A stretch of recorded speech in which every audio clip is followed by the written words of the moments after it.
Hey, it's Kevin and Fred. Do you have a referral for us here in Phoenix? There are 30,000 agents here that you could send them to. Why us? Well, for one thing, we'll keep you updated and you'll never have to track down your commission. We'll also make you look really good to your client. And best of all, it helps us keep all this content free. So go to kevinandfred.com/referral to make the introduction. We'll take great care of them. All right, we're back with the Kevin and Fred show, and today joined by my good friend and business partner, Eric Lowry. Eric, how's it going, buddy? Going awesome, man. How are you today? Doing really good. Super happy to be here with you today and record this podcast. I've been wanting to do this for a little while. You said something recently when we were talking that I was like, dude, we gotta talk through that, not type through that. Like we've gotta verbally talk through that and share it with people because it's pretty awesome. So I'm stoked to record this today, man. Cool. Yeah, me too. So Cool. why don't we start, Eric? Tell everyone, how long have you been in real estate? Where are you at? Like which major market? And give us an idea of team's production in the last 12 months or so. Awesome. Sure. So I live in our primary real estate market is Cincinnati, Ohio, the Southwest Ohio part of it, a part of Ohio. I've been in real estate for 22 years, just a little over 22 years now. A large part of that just as a solo agent. Little stint as a manager for a brokerage lasted about 3 months, and I realized that wasn't for me. And so, I've fallen in love with real estate and have just always, just kept going, just kept moving to the next thing. And at some point, I don't know what year it was, I realized building a team was what I really wanted to do. It was the next natural step for me. And so we started doing that. My wife and I are business partners. She's a real estate agent also. She's been licensed since 1999. So, we just wanted to take it to the next level. And we've marched through that, plodded through that, stumbled through that, ran into brick walls, fall down, pick ourselves back up, keep going. And to get to this point where now our team covers the Cincinnati, Ohio real estate market, the Dayton, Ohio real estate market, which is Dayton, Ohio is a city just about 35, 40 minutes north of us, smaller than Cincinnati market, but still a pretty large market. And just this week, we've expanded into the Springfield, Ohio market, which is about 30 minutes north of Dayton. So we cover a big chunk of Ohio now, not all of it yet, but a big chunk of it. Yeah. So, yeah. Something tells me there's definitely that's an asterisk yet. It's so much fun. Like, I feel like, I haven't had a job in a long time, meaning like, that mindset around, oh, I got to go to work. Like, I just like this. It's like playing sports to me now. I'm older. Like, I don't get to run around and, I used to play racquetball a lot or whatever. And that's probably not a good idea for my bones and muscles anymore because I'm an old dude. But like, real estate's a sport I could just keep playing. And I love real estate. It's it's one of the things I love too, like the business side of this business too. It's like, because I feel the same way. Like I love it. I love to get up and go to work every day. And sometimes it's just like, if I move this knob here, what happens? Right. Okay. Oh wait. Oh, I don't like that. Let me put it back. Right. Let me move this knob over here. Oh, I do like that. Let me keep moving it. Oh, went too far. I love to do that, make adjustments and, see how people respond. And, obviously the people part of this business can be pretty cool too. Can be frustrating at times, but it's also awesome. So I love that. So tell me about what's your team makeup look like today? Like how many agents on your team? How many homes do you guys sell last year? What do you think you'll sell this year? Gotcha. Yep. So we operate, like I said, there's 3 different markets, and we kind of operate them in a sales pod kind of thing. It's all one business, right? It is Okay. the Lowry Team, right? If you go to lowryteam.com, that's our website. Like, you'll see agents in Dayton, agents in Springfield, agents in Cincy. In Cincinnati right now, we have, I think we have 6 salespeople, and we have 4 more that are in the process of taking the real estate exam. We're really close to it. So by the end of August, we're probably right around 10 in Cincinnati. Kind of the same thing with Dayton. We've got a couple new people coming on. We're going to have probably by the end of the month or Labor Day-ish, somewhere in there, 4 active agents in Dayton, and then we have 2 in Springfield, a husband and wife team, if you will, that operate and work with us, partner with us in Springfield. We'll Very probably cool. do this year. You know, a lot of those people are new people, so their production, you know, we've gotten pretty good at that. It's kind of become our expertise is it's our sweet spot, teaching, training, and coaching new people. And their production, you know, takes a little while to ramp up. We'll probably end up 150, 160 transactions this year. Next year, I'm going to be looking to get to 250. And I think we certainly have built the infrastructure to do that. It's just a matter of execution. Let me ask you a question real quick. So like you mentioned, like it's all one business. So if I was to go to like LowryTeam.com, so you have Yep. Springfield now, that's brand new, Dayton and Cincinnati. Yep. Is that all the same MLS? Or are they different MLSs? What's that look like? We're in three technically. Yeah, right now we're really in three. Right, there's another one kind of hidden behind a wall. You wouldn't know it's there yet, that we're working on for another expansion. But right now there's a Cincinnati MLS, a Dayton MLS, and then there's one it's like a West Central Ohio MLS or whatever. So we're in three. Okay. Yeah. Okay, cool. Yeah. I'm always curious about that. Like if it's, 30 minutes away, doesn't seem that far away, but it's definitely a different Yeah. town, right? So it's a Dayton's certainly I don't know how many, I should know the exact population, but I mean it's a large enough city that they have their own board, their own MLS, and that sort of stuff. But yeah, it's there's a few challenges with that, right?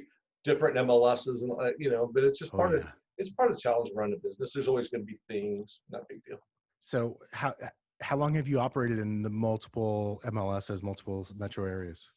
We've worked into the Dayton area from where we are and been a member of that MLS for a couple of years. I mean, that's just become a natural, like we don't even think of that as a thing anymore. The new with the Springfield market, we're still, it's only a weekend with them. So we're still figuring out the ins and outs of that one.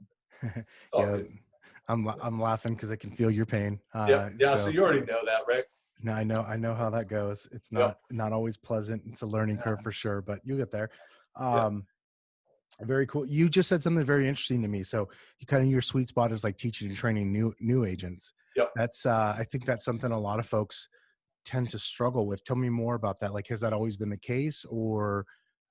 Not always, but for a few years now, we've just realized that we're a very a very process-oriented business. We've built it. Part of the reason why it's taken us a little bit to get to this ramp up and more people, more transactions is because we've taken the time. It's not easy to do this all the time because I want things now. I want results now. But we've gone slow enough that we've built a platform with our training and our admin processes and how we do things that we're super confident now. While things can always get better, right? We're always tweaking and looking to re-engineer and do better with things. But I'm super confident that we're amongst the best process systems-oriented businesses. And frankly, the reason why I think that how we get there, modeling the very best people in the country that we could get around. Like we just have the last 3 or 4 years been obsessed with just getting into relationship with top people across the United States, and they're in all different brokerages. It's not, it's not like a whole, you're at that company, so we want to talk to you, or that when we don't. Like we have friends, business friends, and some of them very good friends all over that we've just learned from. Like I don't believe I don't think I've created much of this. I've assembled it. Yeah. Right? Well, we all, anybody who's created anything, it's all, we've all just assembled it. There's no doubt about it. Whatever good stuff we do have, we've assembled it. Mostly even our crap we've assembled. But so now that we've built that and part of that's a big training platform, right? We're actually in the process of upgrading that right now. It's about 85% of where I want it to be in terms of just, it's going into a learning management software program now. So, it's a little more automated, it's more digital than it's ever been. But now we've built this program where new people we're going to train them better than anybody, I believe, in our marketplace. And I don't say it from an ego standpoint. I say it from we've been working on this so hard, kind of a framework that I'm confident we're going to train better than almost anyone. So that means we can get people into production quicker and we can just add more value to them. And the learning management system, is that Trainual that you guys moved to? Yeah. Yep, okay. Yep. And cool. how did I figure out about that one, Kevin? Where did I hear about that from? It's a funny, and I don't, stop me if I've told you this before, but maybe I'll say it anyways for the sake of the listener. So Trainual, the founder of Trainual, he's become a friend. He lives here in the Phoenix area. Oh, okay. Fred and I hired him as a consultant years ago, maybe 2015, early 2015, because we were trying to solve that problem that you just mentioned. Yep. And he already owned Trainual. It's an online, learning management system, like you mentioned. And we're trying to, so we sat down with him for, I don't know, 2-3 hours, and we're explaining to him our vision and where we want to go. And he said, gosh, I got to be honest, I wish my software could do what you want to do. It can't. And so he comes back to us. He's like, I got some research to do, blah, blah, blah. Comes back and he makes some recommendations on a couple of different pieces of software and some other things we're working on with him. And he said, I really wish it was my software. He's like, but I already know we're limited. We can't do what you're looking to do. He's like, but it will one day. He's like, and I'm going to call you when it does, because these other ones, they're expensive. So we actually went with a company called Lessonly, which was super expensive. Like, and it's funny, like they don't even offer it for this cheap anymore. We were paying $6,000 a year for our license, and but it was the most robust. It had what we needed to scale, and so we were willing to pay for it at the time. And then Chris Ronzio, the founder, I got to have him on the show. Actually, now I think about it, he came back to us a couple years later. He's like, I'm there. I can match Lessonly now. I can do it. So we said, okay, show us. And he did. And we're like, you're right. And it's like less than half the price, done. Like it was the easiest sale in the history of sales. So we moved over to Lessonly. The reason I ask you that is because what I want to also do, I wanted to share that story, but go backwards a step. What have you been using prior to moving into Lessonly? So we had we've built a very customized training program, right? It's very unique to us. There's a lot of video in it. It's a lot about how we do and how we think about real estate. So it's not a lot of, I went out and found these YouTube videos and I just linked them up where somebody could go watch them. There's nothing wrong with that, but we just wanted it to be super customized and super value add for our people. And so it lived in a Google Drive document, and it was Cool. pretty nice. We had built it into workflows. It wasn't bad, but I just knew if we were going the next level and we wanted to make claims about how great our training was, we damn well better deliver on it. We better deliver on it in a way that worked well for people. And you had shared with me about Trainual, and I'm a little of a slow learner. It took me a little bit to go, yeah, boy, he's right. We should do that. And like once we started doing it, like I was like, it is exactly what we needed to do. It's crazy easy. Like I was blown away, frankly, by how easy it was. But We felt the same way. I mean, I think that was something my coach just drilled into us. He's like, listen, if you're going to try to scale, and at this point, we're really looking for scale in our business, because we had a few things. I hate to use the word figured out, but you know what I mean? We thought we had a few things figured out anyways. Yeah. And so scale for us was the next thing, which meant hiring a lot of agents. And sounds to me like we constantly found ourselves hiring new agents, not only new agents, but like that was a thing. And it was like, that was like pouring a batch of gasoline on top of an already burning fire. Like Yeah. it was a cool thing for us to be able to ramp up and scale, because training, I don't know how you did it before you did the Google Drive. You're pretty, you tend to, maybe you don't think systematically. Maybe that's all your better half, taking the stuff that you're mumbling to her and making it work for you. But my impression is that you think fairly systematically for a vision guy. And so like when you shared your original document with me a couple of years ago, I was like, wow, it's really good even without an LMS. But I think most people just spend their time it's like, hey, come here, let me attach you to my hip when they hire an agent. And then yeah. when you hire 3 or 4 or 5, and then all of a sudden you're still trying to be in production too, it's like impossible, right? Yeah. Yeah. And I would, way back in the day, if you will, I did a lot of that live training, right? Where we'd get a new person come in. I would, I had an outline. For instance, I have a training called Showing Home. So for a new person, it's just kind of an introduction of, here's how I did it. Here's when we got inside the house, I did this. Here's the questions I asked, and and all that kind of thing. And I would do it live with them. I had an outline, so I was organized. But some days I might have been really on it, like I crushed it. But another day, 7 people are trying to get me on the phone and 3 are texting me, and I'm supposed to be teaching this class. And so I'm a little distracted. And then that agent only got 70% of my full energy and attention. Not because I was not trying to do well, but I'm human, right? But so when we went to just recording stuff, then I could record it, and it was the one, right? Like I was all I was doing then. And so I made sure I said everything I was supposed to say. And now we just take that video and move it inside that learning automation where it flows, and like we're pretty proud of it, to be honest. I'm just not, again, I don't say that out of ego, but just about hard work. Like we've worked on this a lot. Well, I'm gonna go ahead and pat your back for you. It's badass. Like I've seen some of your stuff, and I know how much work you put into it, and I know how much you care about it too. So I'm of course it's badass, Yeah. and it Yeah. is. And I think most Thank agents and teams should aspire to also have a badass onboarding and training system for their new agents. And when I say new, I just mean new to the team. They could be brand new, or they could just be new to the team. Right. Yeah. So I would make that distinction, because I did say our specialty has kind of been new. There's not a rule like if you're not new, you can't join us. But what we see is where we offer the most value and the best value and the best win-win, where they're a good fit for us, is brand new people or people who've been in the business a shorter period of time, maybe haven't, they're at another brokerage and they just, didn't get what they thought they were going to get, and they know they need more. They know they need more training. They know they need one-on-one coaching, that kind of thing. So we just think we're an engine for powering people's success to another level than they're currently at. Basically, it really. Awesome. I see that, and mostly because I've lived a very similar business, right? Yeah.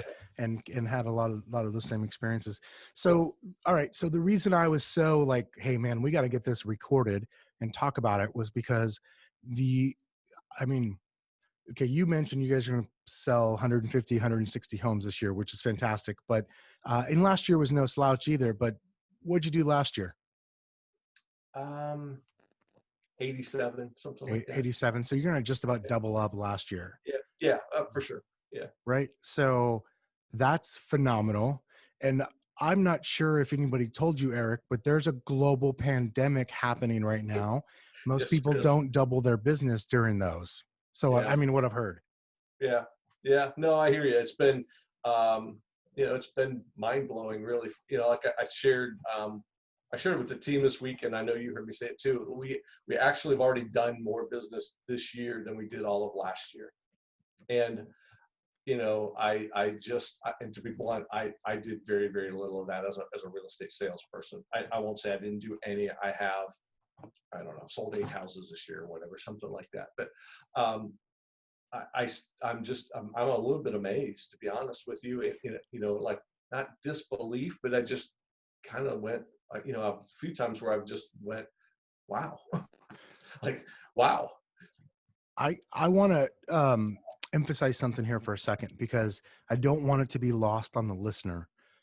You've only sold 8 houses this year, and I can share. So I have the pleasure. I've had the pleasure of knowing you for 4 years now, and I know I've watched your progression. I've been able to see you grow in your business, and there was a time where if you guys sold 70 houses, like Eric sold 50 of them. Oh, 100%. Yes. And there's nothing wrong with that. That was great. The only thing wrong with that was that at a certain point you said, well, that's just not the business that I want. There's nothing Right. wrong with it.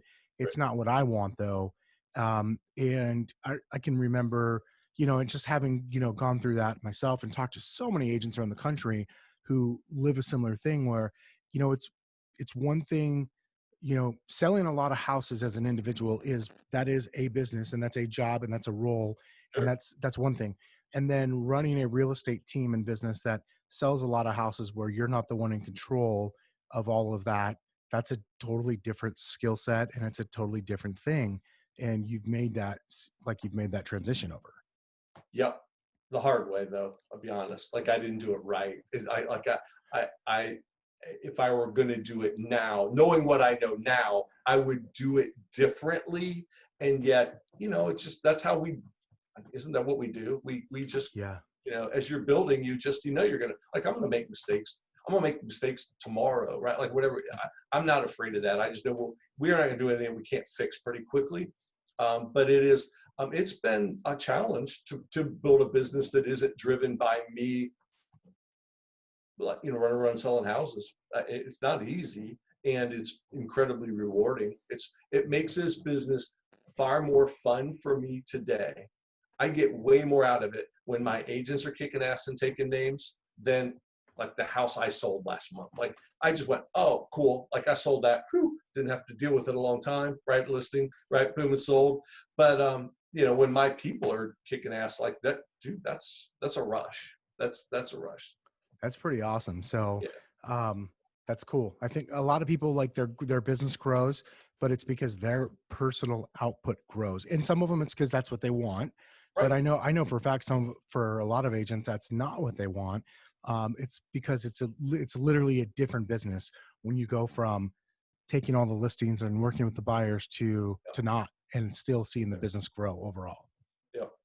Yeah. No, I mean it's a whole different mind. It's literally going from real estate salesperson to a business owner, entrepreneur. Like you're literally going what I didn't know as I did it.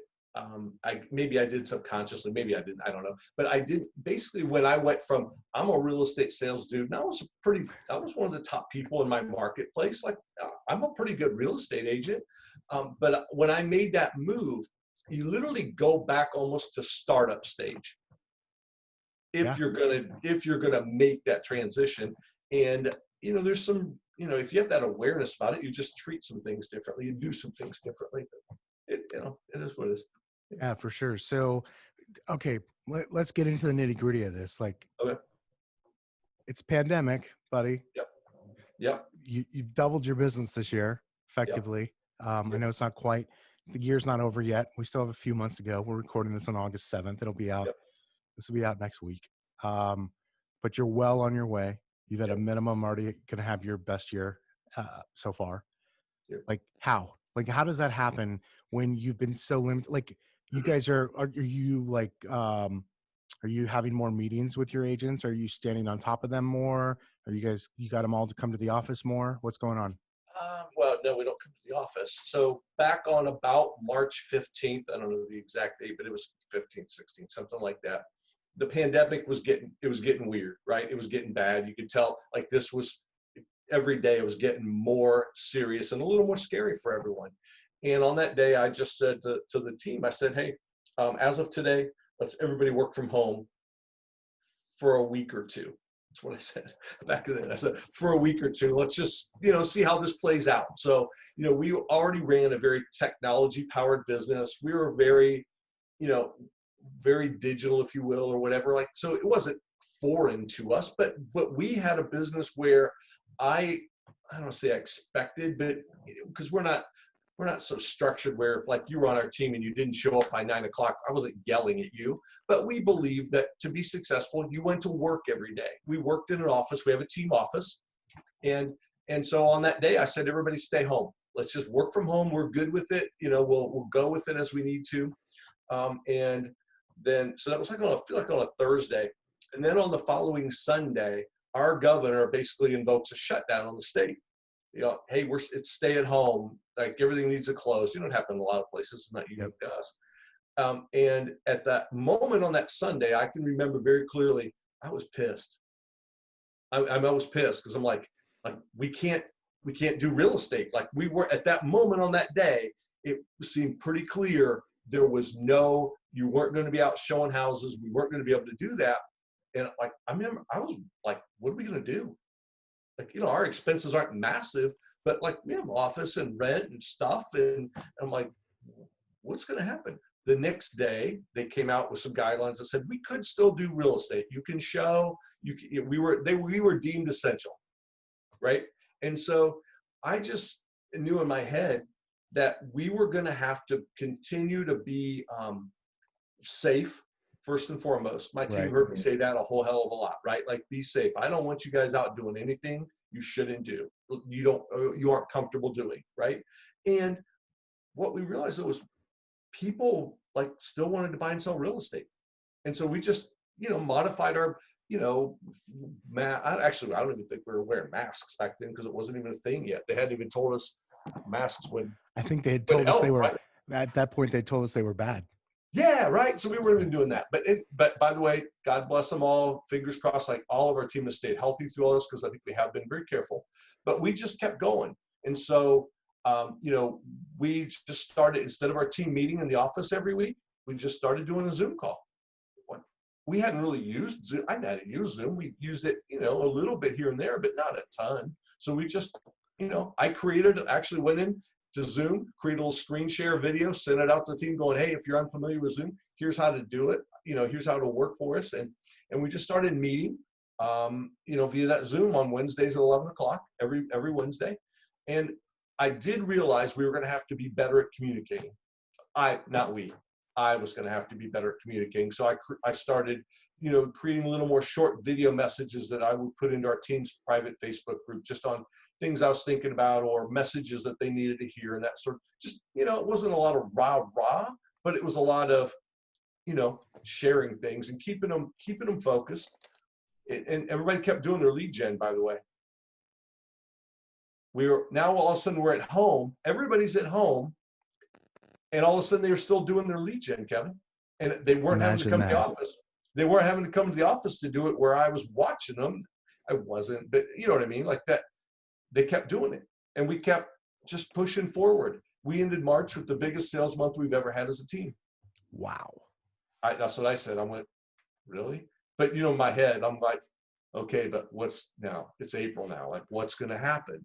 And we just kept going. We did our one-on-one coachings in, you know, EXP World, which is our brokerage's virtual office. And so, you know, we just started using the tools we already had mostly, and we just kept going. We kept, you know, part pump up, part, hey guys, we got to stay focused. And we just kept going. April, we almost broke March's record. Not quite, we missed it by a ton, but it was still a really good month.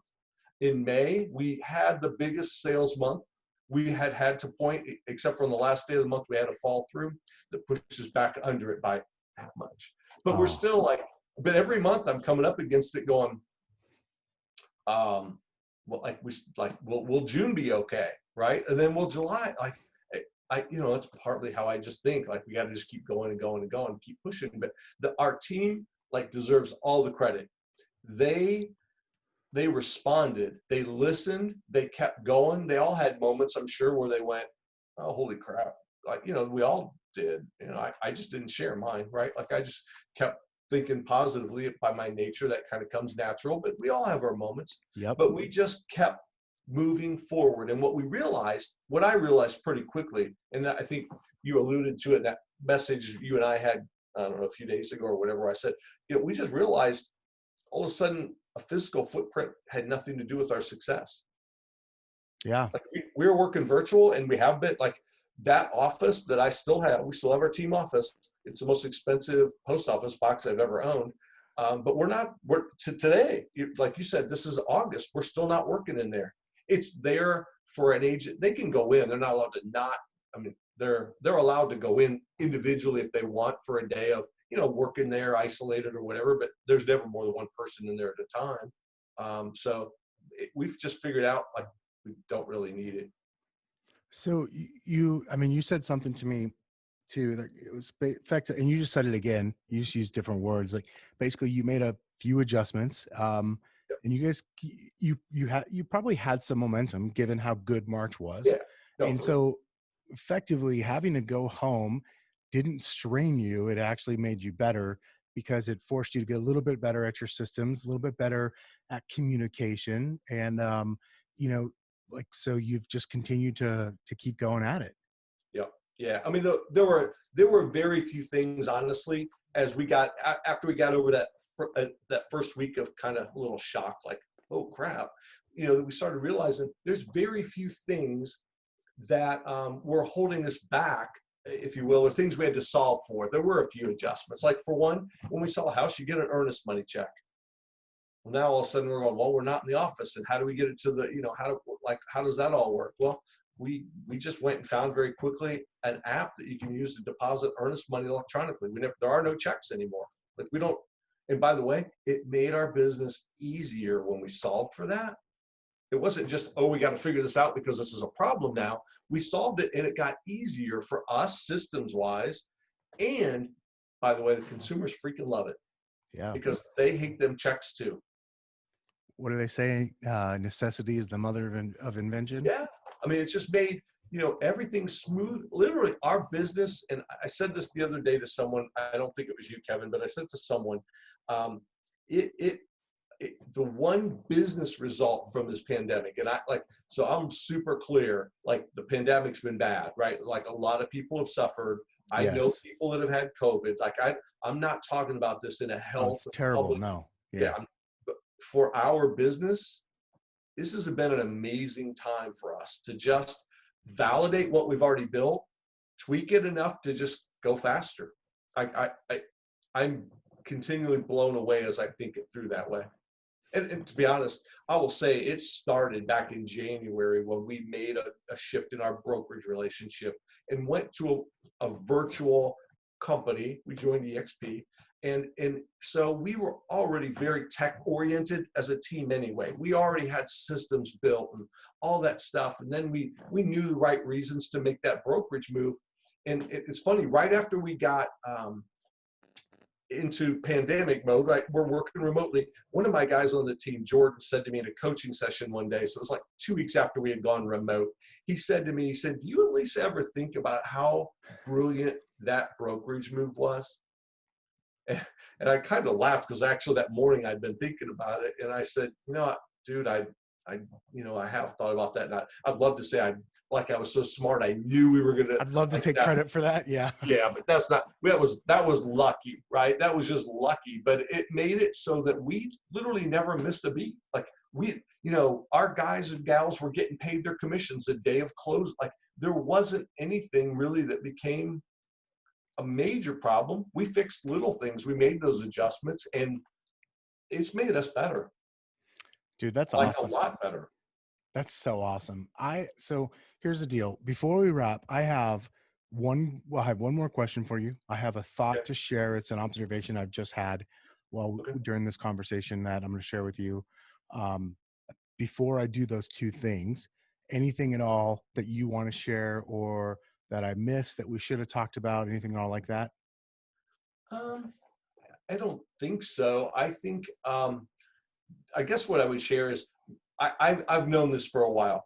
Consumers can expect us, don't want us. They expect us to continue to up our game in the delivery of the home buying and home selling process, making it smoother, making it easier, making it faster, whatever words you want to use like that. And I think our industry has resisted the hell out of that for a long time. I know they have. And some still are, right? And no judgment, like everybody gets to do business in the way they want. I don't even think like, oh, we're better than, like, I don't think that way. I just know this whole last, I don't know, what has it been now, 5 months we're into this or something, whatever, has really caused me and our team to just really focus and double down on that. We're committed to doing that. We're committed to delivering in any way we can come up with a better experience for consumers. I think we were before this, and I think this put pressure on us to just like be better. Yeah, just be better. Yeah, I love that. So here's my observation. I'm gonna share with you. I don't know that I've heard you. How long have you been in real estate? Did you say 20 years? 22. Yeah, 22. I don't know that I've ever heard of somebody who's been in real estate for even 10 or 15 years, much less 22 years, double their business. It typically happens. You see a lot of like major growth early on. I'm not saying it's never happened. I'm just saying like that's a conversation I've actually had with someone where they said, I want to talk to the person that has doubled their business 10 or 20 years in, not 5 years in or 4 years in or 7 years in. Because I think as people, we just get so set in our ways and the way we do things, especially like, someone like you who's had a lot of success in real estate. You've already got things that are working. So for you to be able to do something where it could literally double in a year, as opposed to say like incremental 5 and 10% year over year growth, which is, by the way, awesome. To double. So I just want to say hats off to you on that, because I think that speaks to your willingness to get better and learn, which I think is, awesome. Thank you. I appreciate you would say that. And what I would just add on to that is it's only because we're powered by some amazing relationships in our real estate business, both the ones with our team. Like when you say who gets the credit for what we've done this year, like I said, it's not me. I'm not selling much. It's our people 100% have stayed focused, like worked hard, kept going when like it's hard sometimes to do that. And the other part of the relationships is, being in business with someone like you and Fred, man, like you guys are awesome business partners, and there's never a time when we're out here and we feel like we're alone trying to figure this stuff out. And that's really powerful. And you and Fred aren't the only ones. I mentioned you because you're on here, but like, I have a lot of friends that own their own brokerages or running big teams around the country. And when you can get into a relationship with those kind of people and ask questions and push and help each other, like that's the only way this is really possible.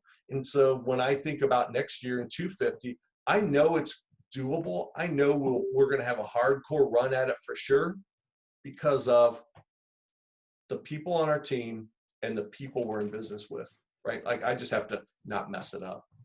That's awesome. All right, man. And I'm going to put you on the spot here. You ready? All right. All right. Top 3 pieces of advice for kicking ass. Top 3 pieces of advice for kicking ass. Wow, that's a really good question. So someone comes to you, could be another agent, member on your team, Yep. someone you mentor, could Yep. just be a friend, doesn't even necessarily have to be business. Yep. Top 3 pieces of advice. Top 3. So number 1, this is number 1, period, is mindset. Like you got to if your head isn't right, there's nothing else to talk about. Yep. Like, you go, well, what lead gen platform or what, like if your head's not right, there's nothing else to talk about. And so how do you do that? I do it I work on that. I believe I'm very positive. Like I have I think I'm mentally pretty tough. And I think everybody's in a different place with that. And if you're not, and you just go, I know I need more of that. You got to get around people that are. Like I have a couple buddies. One of them just messaged me. If you heard that little bling a minute ago, it's one of the buddies that like I think I'm kind of mentally tough. But he's DEFCON 10 besides that, right? So when you're around people like that, you're going to become more like that. So if you're not around the right people, it's going to be hard. You can, though, go find books. A book I read a long time ago that I still love is A Miracle Morning by Hal Elrod. It's just a lot of positivity in there, and it's a lot of ways to structure a morning where it's hard not to show up. When you do those things in the morning, it's kind of hard not to show up in your life like just more energetic and positive. So mindset's number 1. Okay. You got to fix that if it's wrong. If you got that, then cool. Then it's about relationships. You got to go find people who are doing more, succeeding at a higher level than you. You got to go find people that scare you. Yeah, I would agree. I remember when I first met you and I met, I think the first time, I don't want to say I was scared of you, but like we were in a Facebook group, right? And you had posted something about, hey, I got a couple openings in my coaching schedule. I think that maybe we'd met before that, but I remember that moment. And I saw that, and there was some hesitation because I'm like, do I want to really coach with that guy? Right? Because you guys were way ahead of us in terms of production and what your business looked like. But I did it. I reached out because you were somebody that was, scary that way. Kevin's not a scary dude, right? But I mean, just in terms of, if you're hanging out with whatever career, whoever's watching this, if you're hanging out with people that are all just like you and you're all doing just the same, you can't go to that next level because those people frankly don't want you to. They'll feel threatened by that. They want you to stay with them. They want you to be like them. So I think you got to get a better group of people around you. That would be number 2. And number 3 is probably get into some kind of, this might be similar. So forgive me if this is a lame answer, but number 3 would be to get into some kind of a coaching accountability relationship. Yeah. Someone's pushing you because like I'm pretty motivated. I'm driven by some stuff that I want to, that feed me to keep going every day. And I'm a super high D right on the disc profile. So, but what is, 8 or 10% of the population's high Ds. And I don't have a formal coach right at this moment. So if you said, well, who's your coach right this moment, Eric? I would say I don't have one I'm paying, but I've got a whole lot of people who would gladly, including that guy that just messaged me, beat me up if I'm not doing my stuff, right? That's so awesome. I think those would be my 3. Cool. Awesome. Eric, Lowry, this has been a lot of fun. Thank you for joining us here on the Kevin and Fred Show today.